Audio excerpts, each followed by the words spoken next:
முதல்ல நீங்க போய் நீராட வேண்டிய இடம் என்னன்னு பாத்தீங்கன்னா, நாழிக்கிணறுங்க. நாழிக்கிணறுல தான் நீங்க முதல்ல நீராடணும். 2வதா பாத்தீங்கன்னா, நம்ம கடற்கரையில வந்து நீராடணுங்க. முதல்ல நாழிக்கிணறு, 2வது கடற்கரை. அப்புறம் பாத்தீங்கன்னா, அங்க வந்து பாத்தீங்கன்னா, ஒரு விநாயகர் சன்னதி இருக்கும். அங்க வழிபாடு பண்ணுங்க. இல்ல நேரா திருச்செந்தூர் முருகர போய் நீங்க வழிபாடு பண்ணிருங்க. ஏன்னா, எல்லா முருகர் சன்னதிய விட நம்ம திருச்செந்தூர்ல அவ்ளோ விசேஷங்க. ஏன்னா, எல்லாம் இப்ப பழனி, திருத்தணி இதெல்லாம் பாத்தீங்கன்னா, நம்ம மலை ஏறி போயி நம்ம முருகர வழிபாடு பண்ணிட்டு மலையிலேருந்து இறங்கி வருவோம். ஆனா, திருச்செந்தூர் முருகர வழிபாடு பண்ணும்போது பாத்தீங்கன்னா, நம்ம கீழ இறங்கி போயிட்டு மேல் வழியா வெளியாயிருவோம்.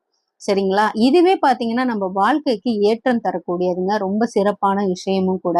மறந்துராம ஃபர்ஸ்ட்டு போனீங்கன்னா, நாழிக்கிணறுல நீராடிட்டு, அடுத்து கடல்ல நீராடுங்க. அதுக்கப்புறம் நீங்க போய் முருகர வழிபாடு பண்ணுங்க.